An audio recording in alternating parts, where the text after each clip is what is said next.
You might want to grab a seat. I've been pressed into service, glad to help.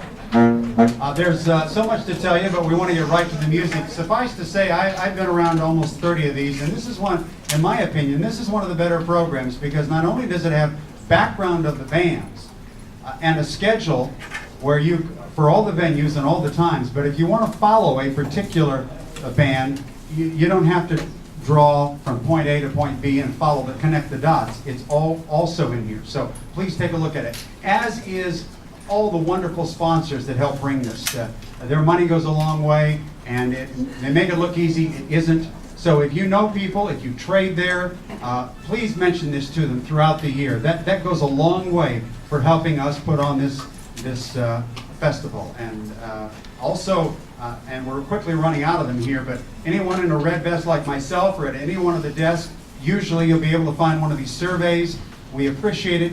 Every opinion counts, whether you're here for an hour or you're here for the whole 4 days. We appreciate the feedback, and it's important to let us know what you like, what you don't like, so we can make each year better. This is a hometown group. You know, Josh Duffee and his orchestra, and I heard Josh mention earlier that he's got a few CDs around, and then I also heard that despite him being a starving musician, he wasn't in it for the money, so of course the CDs aren't as expensive as others, which did not quite make sense to me because I think if he's a starving musician, let's sell more CDs. But he refuses to raise that price. So anyway, help him out. Buy more than one. Okay, we ready, folks?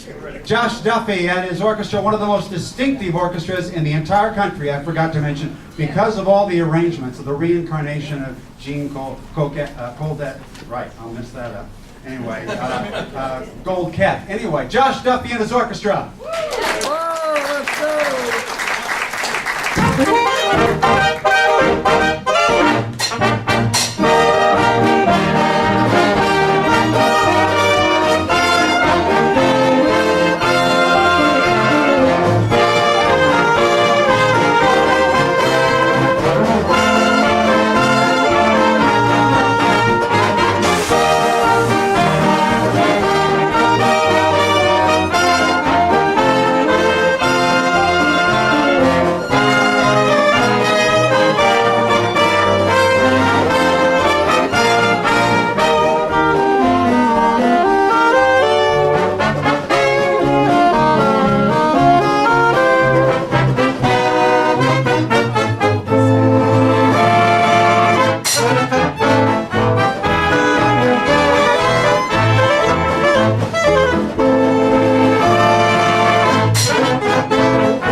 Okay, great.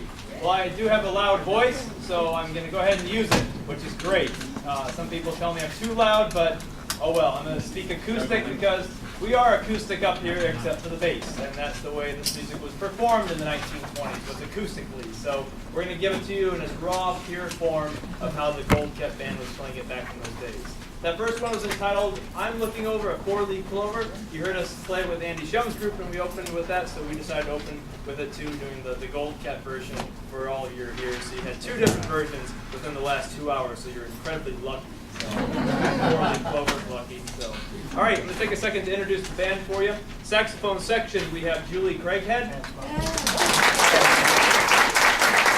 We have Scott Angelisi.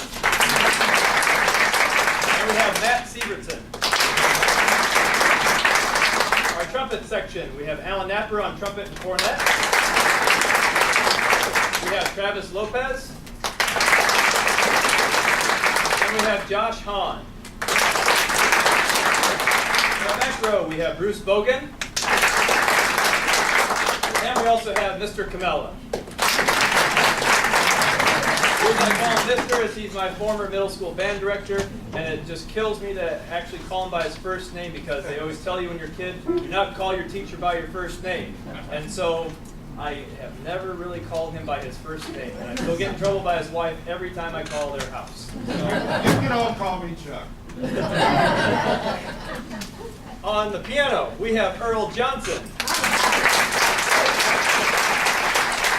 Violin solo on the last number, and on violin we have Christian Svenovic. On banjo we have Jamie Cummins. And on the string bass we have David Abdo. We're now going to venture into the Red Nichols Miff Mole library for you and do a great number from Red and Miff Stompers. We did some Red Nichols in the earlier set of Alexander's Ragtime Band. Well, now we're going to feature Mr. Camella on trombone with the Miff Mole solo of Slippin' Around.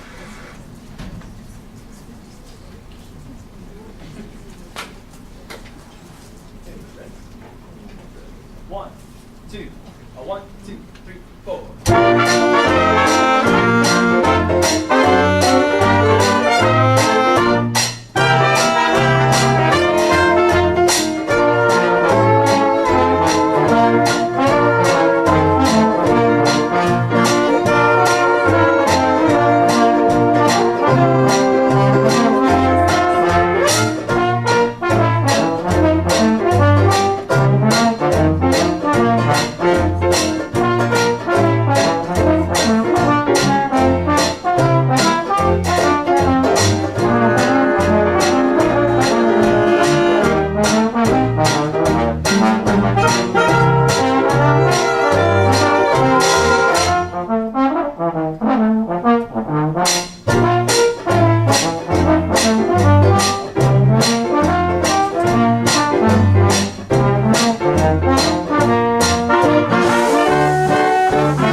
Very difficult three-page trombone solo of Mifmol that Mr. Camilla did a great job with. And Mifmol is a fantastic trombone player. And again, you don't really hear that name too much because you always hear Tommy Dorsey and Jack Teagarden. But one musician who really influenced Teagarden, I'm going to the Gold Cat reference, was Bill Rank. And Bill Rank came to the early jazz festivals here in Davenport for Bix to pay tribute to Bix and his fellow musician. But there's a picture I have at home of Bill Rank pointing to Jack Teagarden's trombone. And a story that Bill Rank's son told me once was that he went to a club where Jack Teagarden was playing, and he sat in the front row and he sent a note back to Jack Teagarden saying, "I'm Bill Rank's son and I'm here to watch you play." And he said the guy took it back, and about 2 minutes later, Jack Teagarden came walking right out to his table and shook his hand and said, "Your father was one of the biggest inspirations of my playing career."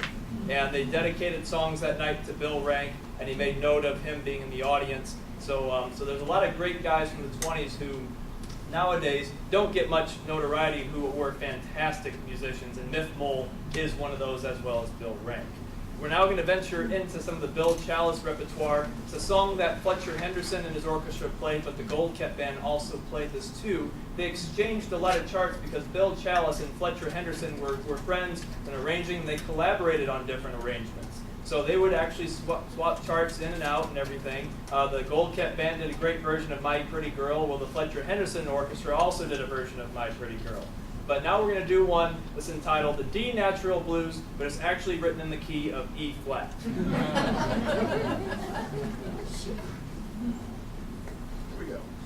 1, 2, 1, 2, 3.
Well, there was a great band based out of Chicago that was getting a lot of radio play and was very, very popular, and that was the Coon Sanders Nighthawk Orchestra, led by Carlton Coon and Joe Sanders.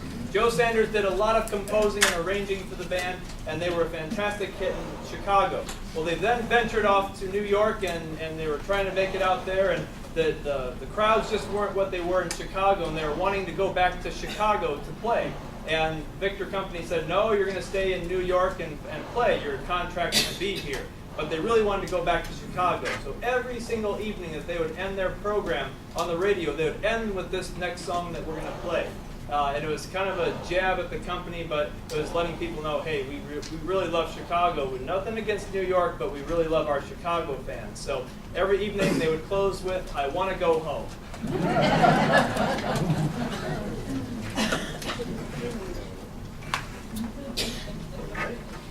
One, two, 1, 2, 3, 4.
Now we're going to go back to the Gold Cat repertoire and focus on Steve Brown, the bass player, a very innovative pioneer in the slap bass technique. Dave, can you do an example for me?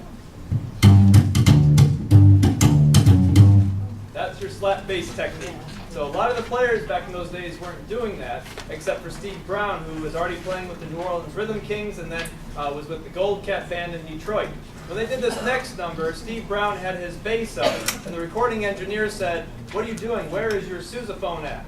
And he said, no, I'm going to play the bass on this number because they weren't really using string basses on recordings, if you notice. It was primarily tubas. So he said, oh, I'm going to use string bass on this next number. So this is right at the start of the change from the acoustic records to the electrical records. So they put a microphone about 2 feet away from Steve Brown's face, and they recorded this next song, which are going to feature Julie Craighead on the clarinet riff with Dave and Dinah. They know it. Okay, here we go. 1, 2, 1, 2.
Wonderful, great tune with a nice novelty style to it, the bass slapping there. So now we're going to venture into the Jan Garber library. How many are familiar with Jan Garber and his orchestra?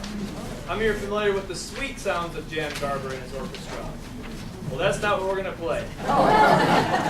Jan Garber had a very hot dance band in the late 20s. And a lot of people don't know that because a lot of the bands in their time, Russ Morgan is the one who just did that last arrangement. And all of you are familiar with music in the Morgan manner, very sweet, kind of society-style music. But he did that arrangement in 1924 when he was leading the Goldkept Band. And you're like, oh, that same Russ Morgan? And it's like, yeah, he's the same one. Well, Jan Garber had a fantastic hot dance band in the late 20s. And they did this next number, and I have it on the TOM label CD, and I pulled it out, and I'm like, oh, this is our arrangement that we have. So we're going to play the Jan Garber arrangement of Since My Best Gal Turned Me Down. Here we go. 1, 2, 1, 2.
remember sweet sounds from the 30s. Completely different, but it's a great, great arrangement that he did with his band.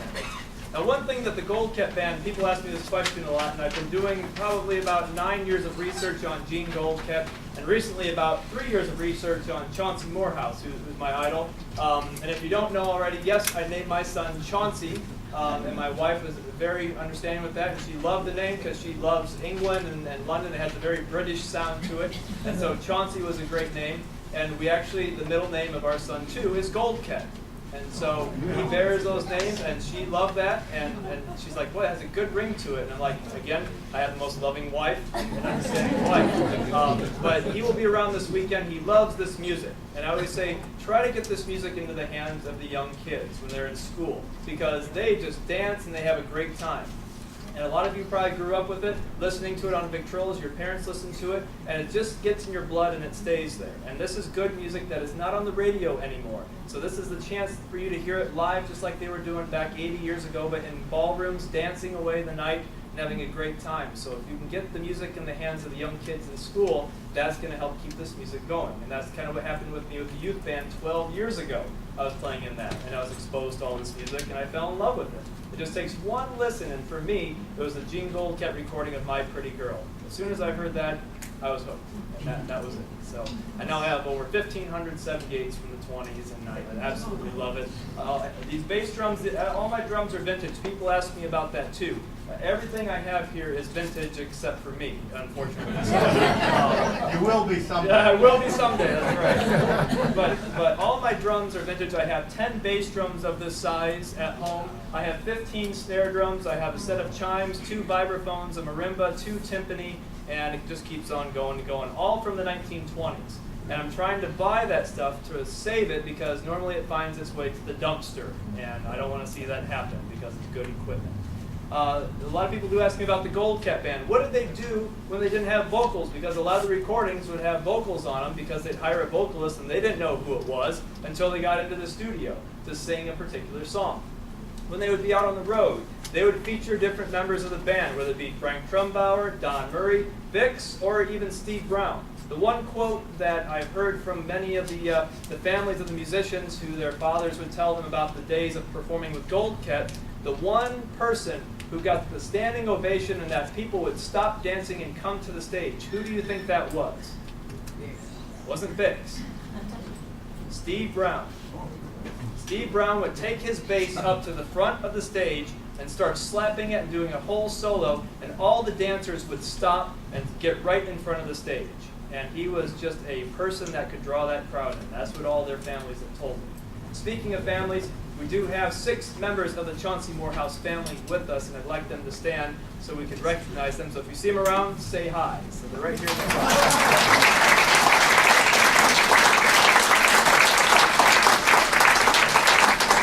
So if you hear me referencing and saying the word Poppy, that's how they remember him, is as Poppy. And it's neat for them because a lot of them, this is their first time coming. They remember him as a family man. He never brought his work home with him. He would never bring music home with him because he wanted to have that special time with his family. But when it was time for him to be in the studio and perform, he was there, and he was the #1 call drummer in New York from the late 20s until the early 50s. But when it was family time, that's how they remembered him. So this is their first experience seeing what he did for a living in all those days. Now we're going to do a song from the Goldcat Band that featured Spiegel Wilcox on trombone. It's a beautiful solo, and Cynthia hopefully will be here next year for the festival to help celebrate. We're going to have Alan Napper do a Bix-style solo over the vocal spot, and you'll get to hear the wonderful trumpet trio that Bix was involved with. This is Who's Your Sweetheart?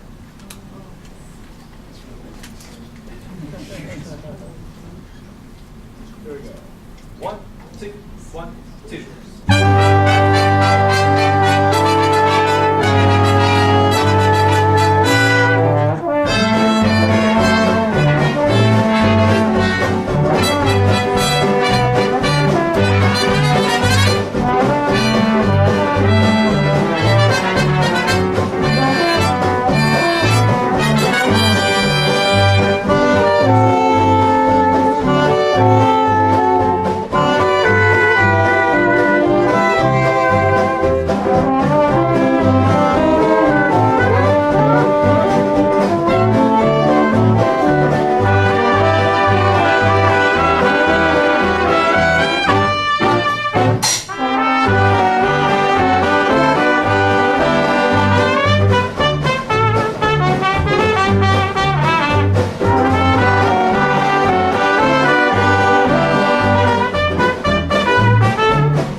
Machine Gold Cat Orchestra, 1924. One of the very first recordings that they made, I believe, is Victor 19600 for all of you for your scorecard for records there. So this is going back, and it's a great arrangement by George Crozier, who was a trombonist with the Gold Cat Band and also an arranger. The story that goes along with this, Joe Venuti was in the band at the time, and you should already know what's going to happen if you hear the name Joe Venuti. George Crozier was a perfectionist with his music. Everything had to be specifically the way he wanted it on his music before he would pass it out to anybody. So he had his arrangement done, would pass it all over the stand, ready to rehearse the song, and Joe Venuti would pull out his pencil. And right before they would start, he'd start erasing stuff, adding notes, dynamics, accidentals, and they'd start playing the song, and all of a sudden Joe would start playing all these things on the violin that weren't right. So George would stop the band, he's like, "What are you doing?" And he goes, "I'm playing what you wrote on the page here, I don't know what you're yelling at me about." So he'd take all the music back off the stand, and then go to the next piece. He'd stay up all night rewriting everybody's part because he thought he made a mistake. So he'd get it back the next day. Joe Venuti would pull out his pencil again. And it was continual with this. So George Crozier was probably pulling his hair out. But he made a fantastic arrangement of this next song. It's actually called the Number 14 Blues, or It's the Blues.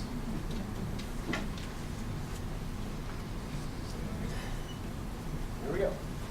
1, 2, 3, 4.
So every time I hear that song, I would always want to put on like a Buster Keaton silent movie and just listen to that song in the recording. It sounds like a silent movie type of thing, especially when it goes into the clarinet solo and it goes double time, and all of a sudden it goes back to that slow blues style beat. So it fits perfect with the silent movie.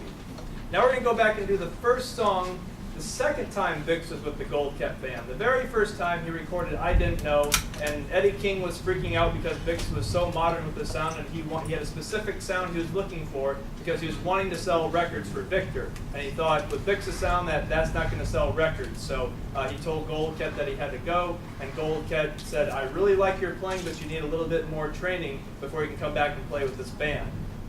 Gold Cat was very strict when it got to his musicians. He himself was a very trained classical pianist, attended the Moscow Conservatory of Music at a very young age, and you had to be the top of the top to get into this specific conservatory.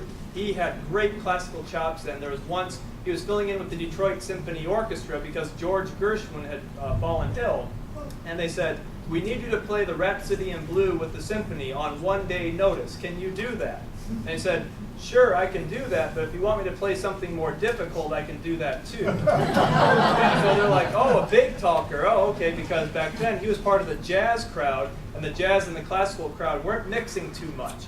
And so they said, okay, smart guy, what do you want to play? And he said, I want to play the MacDowell Piano Concerto No. 1 in A minor, which, if you know that, is an extremely difficult piano concerto. He went in 1 day and played that with the symphony, and they were raving him in the papers the following day. So he went in and he's like, I put my mouth where the money's at, and all the other quotes and everything else. He proved everybody wrong, which was fantastic. Well, Bix was kind of that way, and he wanted Bix in that group because he knew Bix was a special person and had special talents that could really be used for that group as a solo spot. As you see, I have an orchestra up here of 13 musicians. The main size of an orchestra in those days was 3 saxophones, 2 trumpets, and 1 trombone. But Gold Cat wanted to have Bix in that spot as the solo spot. So they added a 3rd trumpet player or cornet player to their band. Once bands started hearing Bix and seeing that they had the 3 men in the front, they started adding in an extra musician into their band too. And then Gold Cat augmented the trombone section with an extra trombonist too. He had what they called the straight player and then the hot player, which was Spiegel and Bill Rankin in the early days. That was Tommy Dorsey in there too. So that's why you see this outfit is we're doing the Bix era music from roughly the 26 and 27 period when he was there. But in 1926, he came back with the Gold Cat Band, and this is the first song. Oh, there's thunder. This is great. So if we have power outage, no problem. We'll keep playing because we're acoustic. So.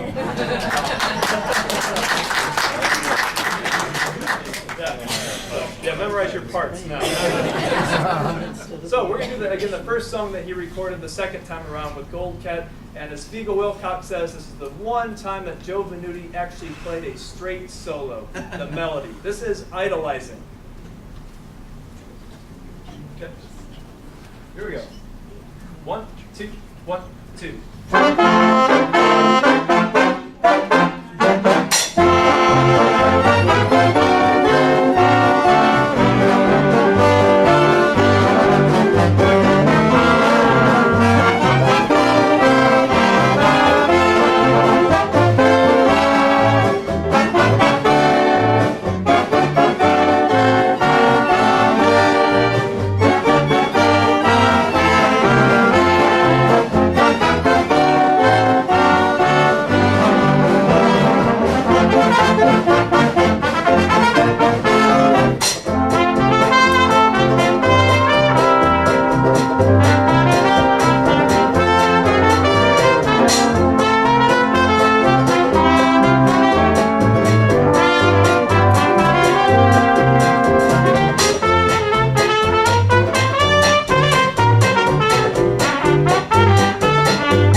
I'm sure the people at LeClaire Park, though, are not enjoying it. So, okay, we have one final number for you because we have a lot to tear down here, and then I'm off to the other ballroom for 6 o'clock performance with Andy Shumigan.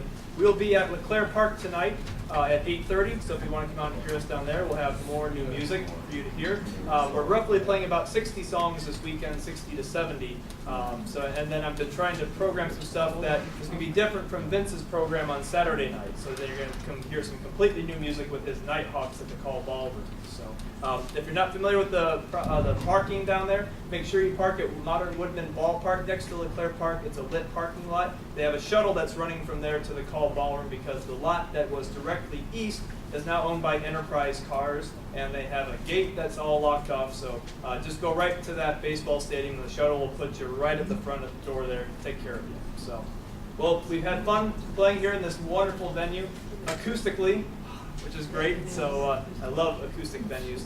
The last song we're going to leave you with is one that the band definitely played. They did not record it, but they did play this song quite a bit, and Bix was a huge fan of it. This is Tiger Rag. Okay, ready? Here we go. 1, 2, 1, 2.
loose on a tune that everybody knows called Fidgety Feet. You guys know that? Usually quite well.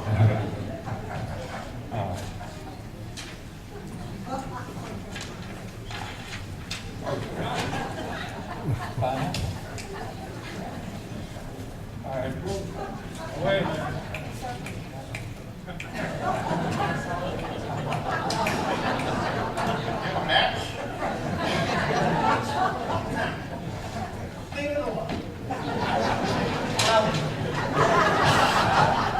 One, two, one, two, two.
Thank you.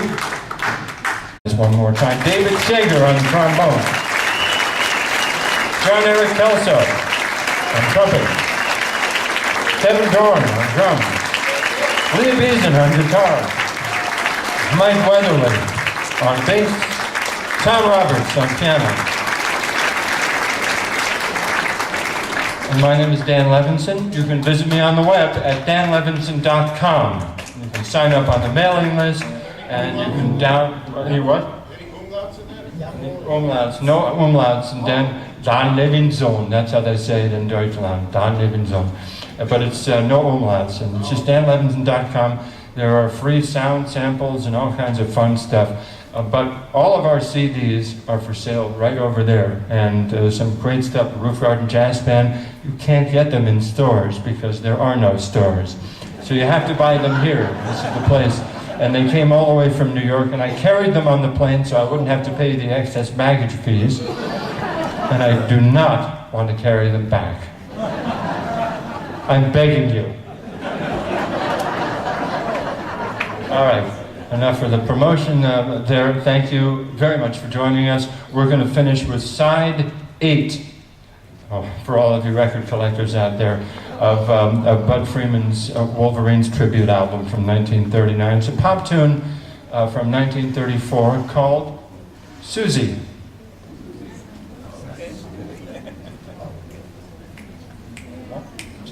One, two, three.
Thank you very much.